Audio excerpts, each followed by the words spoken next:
You think we can assume we're dealing with a prostitute? Fleming asked, his eyes resting on the victim's skimpy cotton skirt and tight top, before adding that he doubted she was Danish, given the poor state of her teeth. It's not a bad guess, Sir agreed, taking a step back so that the techs could get by. They moved the floodlight Fleming had been working under farther down the street so they could search the entire area for evidence. Louise squatted down next to the woman again. The wound was high on her throat and went all the way around to her cervical vertebrae. It was difficult to make out the facial features in the dark, but she was obviously young, probably about 20, Louise guessed. She heard footsteps behind her, but before she could stand up, her colleague Michael Stieg came to a stop right behind her and placed both hands on her shoulders, as if for support. He leaned forward to inspect the body. Eastern European whore, was his swift assessment, before removing his hands and allowing Louise to stand up again. What makes you so certain? She asked, taking a step away from him to disrupt the physical intimacy he had forced upon her. Her makeup. They still do their faces the way Danish women did back in the 80s. The colors are too bright, and there's too much of it. So, what do we know about her? Stieg asked, his hands into the pockets of his baggy jeans. Louise caught the scent of her newly washed hair and fresh deodorant. She had been asleep for less than an hour when Sir had woken her with this call, and she had left her Fredericksburg apartment and made it to the murder scene within 20 minutes. After almost 5 years as a homicide detective, she had a speedy routine for nighttime calls like this one. Not a thing, she replied tersely. The local precinct received an anonymous tip about a dead body on Kerberdunna Street, behind the hotel and restaurant management school, and then the caller hung up.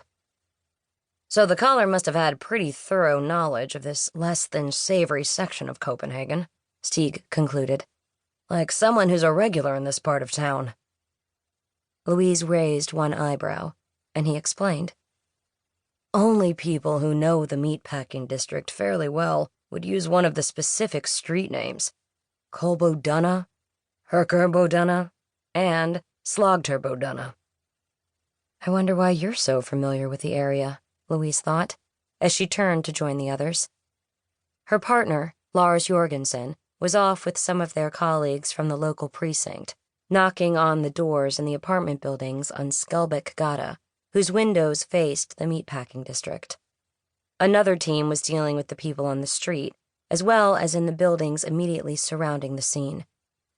Even though the call had gone to the main precinct, formerly known as Precinct 1 on Halmtorvet, the case had been quickly turned over to the homicide division at police headquarters. Sir had decided to call some of his own people in, so they could be in on the investigation right from the start. But he had spared Toft, who had spent the weekend out in Jutland, celebrating his sister's silver wedding anniversary.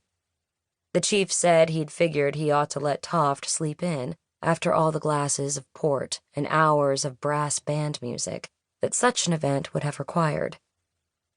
Nobody has anything to tell us, Jorgensen reported. Either that or they don't dare open their mouths.